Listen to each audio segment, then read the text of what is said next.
नमस्कार दोस्तों, स्वागत है आपका आज के मुख्य समाचार में, जिसमें सबसे पहली और बड़ी खबर में आपको बताएंगे कि योगी आदित्यनाथ, अखिलेश यादव और आजम खान 24 घंटे में तीनों ने दिया इस्तीफा। क्या है वजह, आपको बताएंगे दोस्तों। दूसरी बड़ी खबर में जिक्र होगा दिल्ली दंगों का। सोनिया गांधी, राहुल गांधी, अनुराग ठाकुर, कपिल मिश्रा समेत कई अन्य को हाई कोर्ट का नोटिस। तीसरी बड़ी खबर में आपको बताएंगे कि अखिलेश यादव का बीजेपी पर हमला, कहा भाजपा राज में लोकतंत्र की रक्षा की अपेक्षा करना दिन में तारे ढूंढने जैसा है। और चौथी बड़ी खबर में जिक्र होगा कि देर नहीं लगेगी, राकेश टिकैत ने फिर दी बड़े किसान आंदोलन की धमकी।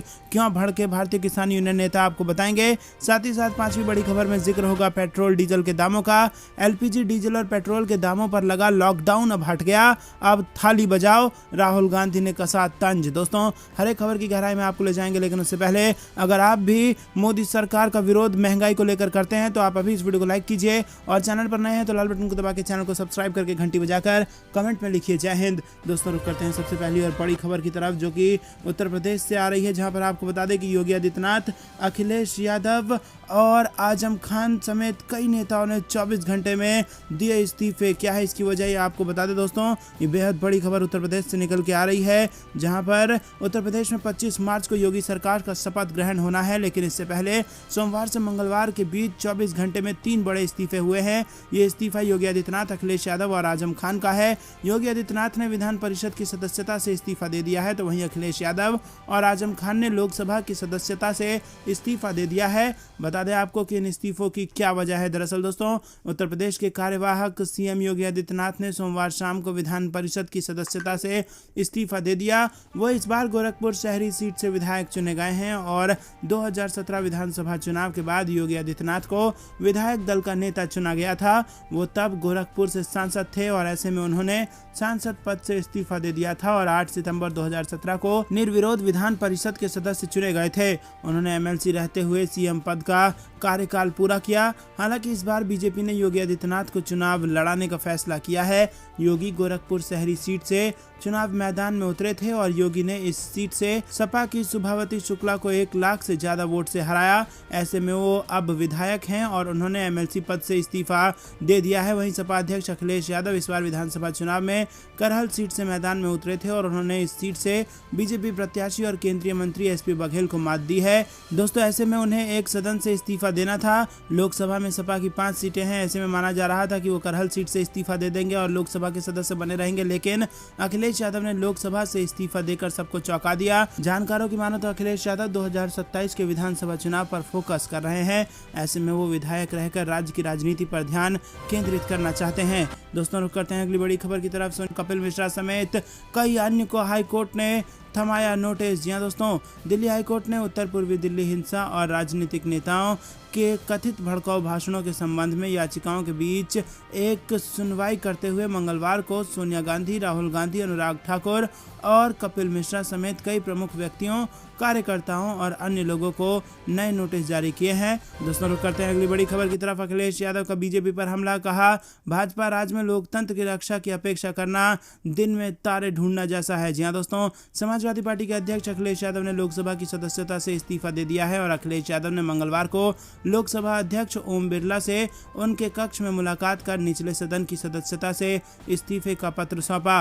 वो आजमगढ़ संसदीय क्षेत्र से सपा के लोकसभा सदस्य हैं, और इसी बीच अखिलेश यादव ने ट्वीट कर भाजपा सरकार पर हमला बोला है। एमएलसी चुनाव के नामांकन के दौरान सपा प्रत्याशी के साथ हुई मारपीट का वीडियो शेयर करते हुए अखिलेश यादव ने कहा कि बीजेपी राज में लोकतंत्र की रक्षा की अपेक्षा करना दिन में तारे ढूंढने जैसा है, और ये बाहुबल का घोर निंदनीय रूप है। या तो पर्चा नहीं भरने दिया जाएगा, या चुनाव को प्रभावित किया जाएगा, या फिर परिणाम को प्रभावित किया जाएगा। हार का डर ही जनमत को कुचलता है। इसके साथ आपको बता दें दोस्तों कि एटा मैनपुरी मथुरा स्थानीय निकाय सीट से सपा प्रत्याशी उदयवीर सिंह सोमवार को एटा के कलेक्ट्रेट परिसर में नामांकन करने पहुंचे थे। जैसे वो कलेक्ट्रेट परिसर में नामांकन करने पहुंचे, जैसे वो गेट पर पहुंचे तो वहां मौजूद कुछ लोगों ने उनके हाथ से नामांकन का पर्चा छीन लिया और फाड़ दिया। उसके बाद दोनों पक्षों में बवाल शुरू हो गया, नौबत मारपीट तक आ गई, और बीच बचाव करने पहुंचे पुलिस से भी सपाइयों की भिड़ंत हो गई। रुक करते हैं अगली बड़ी खबर की तरफ। देर नहीं लगेगी, राकेश टिकैत ने फिर दी बड़े किसान आंदोलन की धमकी। जी हाँ दोस्तों, आपको बता दें कि निरस्त हो चुके 3 केंद्रीय कृषि कानूनों को लेकर एक बार फिर राजनीति तेज हो गई है। सुप्रीम कोर्ट की ओर से नियुक्त समिति की रिपोर्ट सार्वजनिक होने के बाद किसान नेता राकेश टिकैत ने एक बार फिर बड़े किसान आंदोलन की धमकी दी है। रिपोर्ट में कहा गया है कि समिति कृषि कानूनों को निरस्त करने के पक्ष में नहीं थी।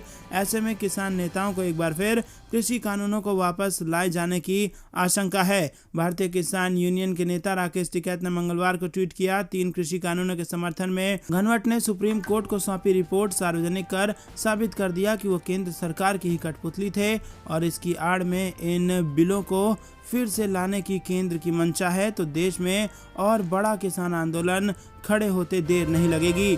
दोस्तों, रुक करते हैं अगली बड़ी खबर की तरफ, जो कि पेट्रोल डीजल के दाम से जुड़ी आ रही है। एलपीजी डीजल और पेट्रोल के दामों पर लगा लॉकडाउन हट चुका है और अब थाली बजाने को राहुल गांधी ने कसा है तंज। जी हाँ दोस्तों, आपको बता दें कि पेट्रोल और डीजल की कीमतों में मंगलवार को 80 पैसे प्रति लीटर की वृद्धि हो गई और यही नहीं, घरेलू रसोई गैस के दाम में भी 50 रुपए है। पेट्रोल और डीजल की कीमतों में बढ़ोतरी के बाद विपक्ष के नेता केंद्र की मोदी सरकार पर निशाना साध रहे हैं। कांग्रेस के पूर्व अध्यक्ष और सांसद राहुल गांधी ने ट्वीट किया है और उन्होंने अपने ट्विटर वॉल पर लिखा है कि डीजल और पेट्रोल के दामों पर जो लॉकडाउन लगा हुआ था वो अब हट गया है। अब सरकार लगातार कीमतों का विकास करेगी।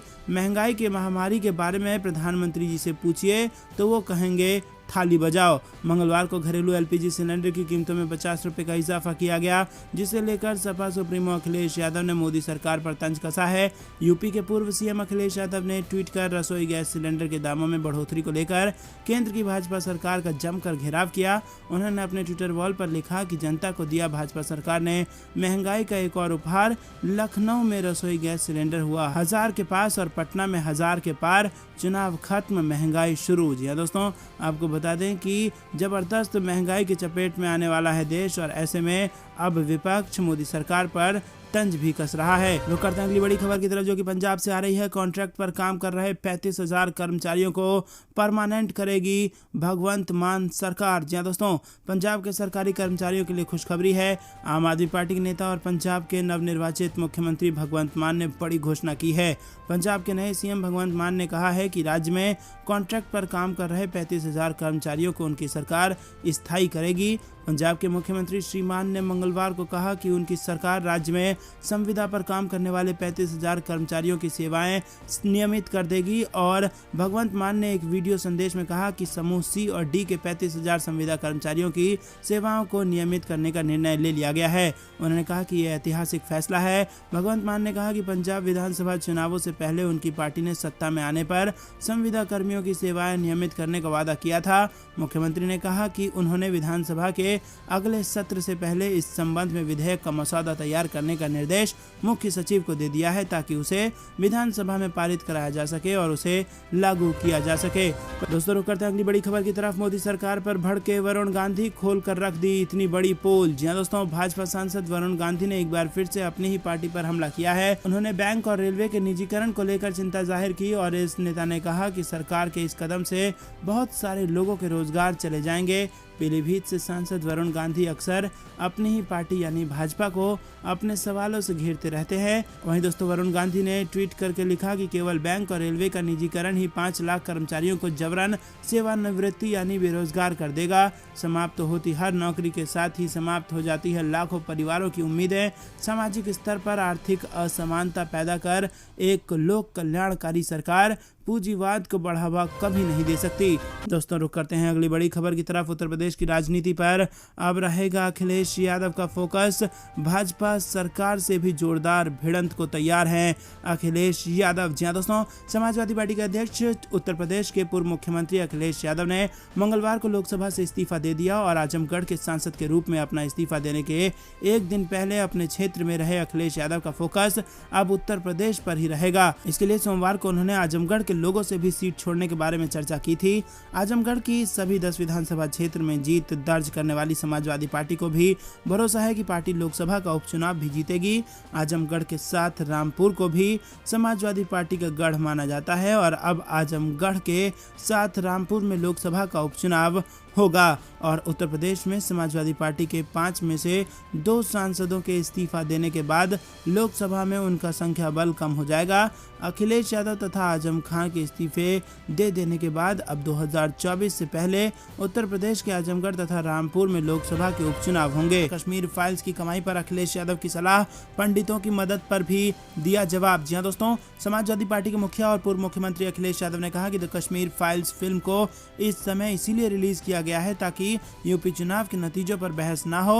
उन्होंने द कश्मीर फाइल्स से होने वाली कमाई को पंडितों की वापसी पर खर्च करने की सलाह दी है और अखिलेश यादव ने यह भी कहा है कि यदि कोई उनसे भी मांगता है तो मदद के लिए वो तैयार हैं। अखिलेश यादव से जब सोमवार को पत्रकारों ने पूछा कि क्या वो फिल्म को सही मानते हैं तो उन्होंने कहा कि इस बहस में नहीं पड़ना चाहते हैं। उन्होंने कहा कि जो पैसा इकट्ठा हो गया है उससे कश्मीरी पंडितों को सेटल करने के लिए खर्च होना चाहिए, सरकार को भी आगे आना चाहिए। यदि टैक्स से 100, 200, 300 करोड़ रुपए इकट्ठा हुआ है तो सरकार भी अपना पैसा लगाए, कुछ और कम से कम पीएम फंड में ना चला जाए पैसा जिसका पता न चले कि वो कहां चला गया। अखिलेश यादव ने आगे कहा कि फंड जो कश्मीरी पंडित हैं उनकी कमेटी बन जाए और जो अलग अलग जगह रह रहे हैं वो खर्च करें अपने ऊपर कि कैसे सेटल होना चाहते। तो दोस्तों आपको बता दें कि जबरदस्त कमाई की है इस फिल्म ने और अब अखिलेश यादव चाहते हैं कि जो मुनाफा कमाया गया है इस फिल्म को बनाकर उनको उन्हीं लोगों पर लगाया जाए जिनकी भावनाओं का यहाँ पर जिक्र हो रहा है। दोस्तों रुक करते हैं अगली बड़ी खबर की तरफ। राजस्थान के कोटा में द कश्मीर फाइल्स पर लगी रोक, 1 महीने के लिए धारा 144 लागू। दोस्तों क्या है पूरी खबर आपको जरूर बताएंगे, लेकिन उससे पहले क्या आप भी ऐसा मानते हैं कि जो द कश्मीर फाइल से पैसा इकट्ठा हुआ है उसे कश्मीरी पंडितों के लिए ही लगाया जाना चाहिए? हाँ या ना में अपनी राय बताइए। वीडियो लाइक नहीं किया है तो जरूर कीजिए। दोस्तों आपको बता दें कि निर्देशक विवेक रंजन अग्निहोत्री की फिल्म द कश्मीर फाइल्स को देखने के लिए सिनेमा घरों में भीड़ उमड़ रही है और इस बीच कोटा में 1 महीने के लिए धारा 144 लागू कर दी गई है। धारा 144 मंगलवार से लागू हुई है और ये 21 अप्रैल तक जारी रहेगी। अब कोटा जिले में 5 या इससे ज्यादा लोग एक साथ एकत्रित नहीं हो सकेंगे, ऐसा फिल्म द कश्मीर फाइल्स के कारण किया गया है। कोटा जिला प्रशासन को फिल्म के कारण कोटा में सांप्रदायिक तनाव उत्पन्न होने की आशंका थी।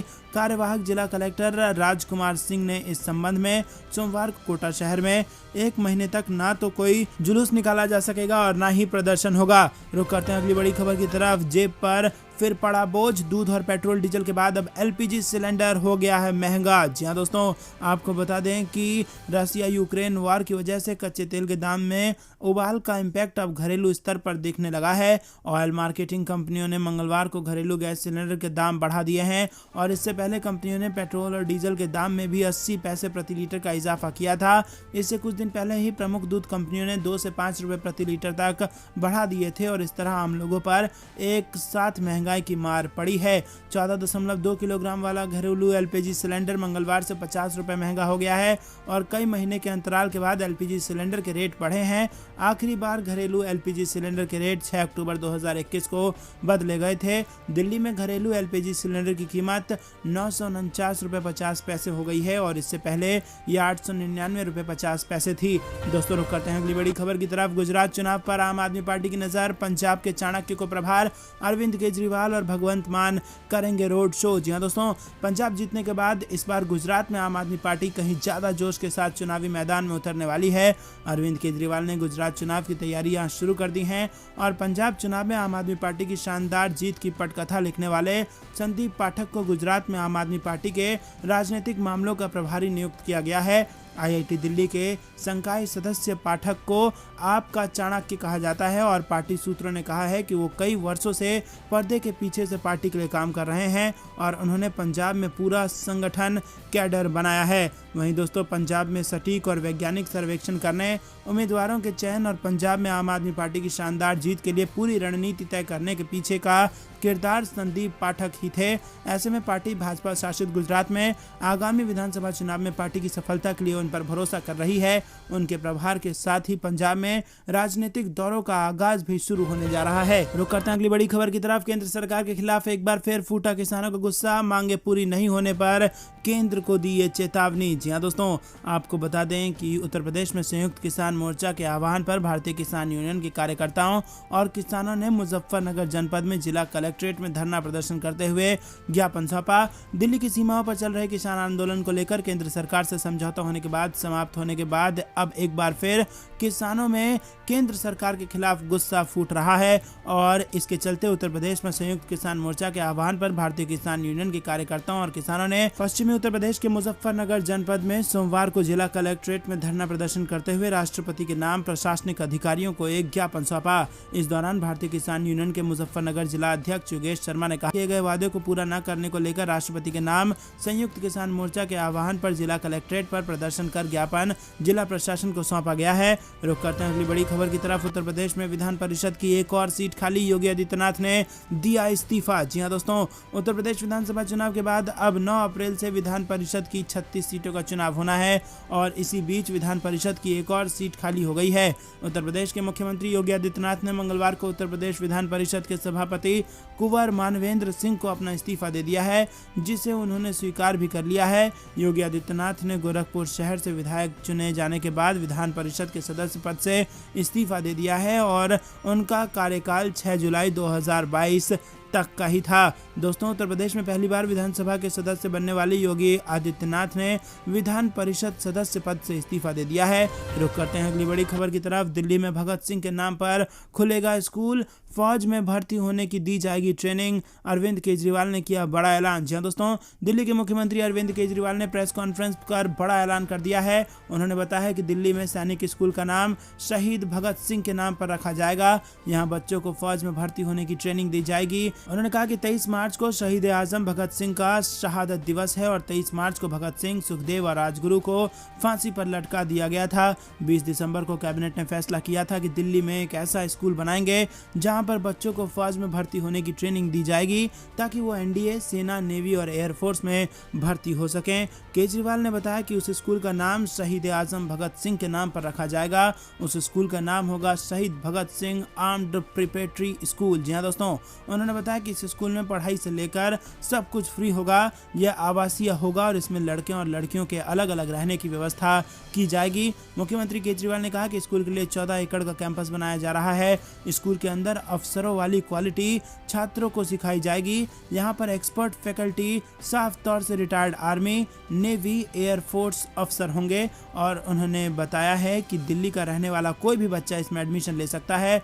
स्कूल में 9वीं और 11वीं में एडमिशन ले सकेंगे। दोनों कक्षाओं के लिए 100 सीटें होंगी और इस साल 18,000 आवेदन आए हैं। दोस्तों, रुक करते हैं अगली बड़ी खबर की तरफ। योगी के शपथ ग्रहण में शामिल नहीं होगा, अभी आमंत्रित नहीं किया गया, अखिलेश यादव ने दिया ये बयान। जी हाँ दोस्तों, समाजवादी पार्टी के अध्यक्ष अखिलेश यादव ने कहा कि वो शुक्रवार को उत्तर प्रदेश के मुख्यमंत्री योगी आदित्यनाथ के शपथ ग्रहण समारोह में शामिल नहीं होंगे क्योंकि उन्हें अभी तक आमंत्रित नहीं किया गया है। अखिलेश यादव ने सोमवार देर शाम आजमगढ़ में पत्रकारों से बात करते हुए कहा कि मैं योगी आदित्यनाथ के शपथ ग्रहण समारोह में नहीं जा रहा हूं और इसी के साथ आपको बता दें दोस्तों कि उन्होंने कहा कि मुझे सांसद या विधायक के रूप में बने रहने का फैसला पार्टी के हितों को ध्यान में रखते हुए लिया जाएगा और मैं आपसे जानना चाहता हूं कि मुझे क्या करना चाहिए। दोस्तों, आपको बता दें कि इस वक्त उत्तर प्रदेश में अपनी करहल सीट से वो विधानसभा का सीट भी जीत चुके हैं और इसी वक्त वो सांसद भी हैं और ये जरूरी है कि इन दोनों में से कोई एक वो चुने कि वो सांसद बना रहना चाहते हैं या फिर विधायक, और इस पर अभी कोई फैसला अखिलेश यादव नहीं ले पाए हैं, लेकिन उन्होंने कहा है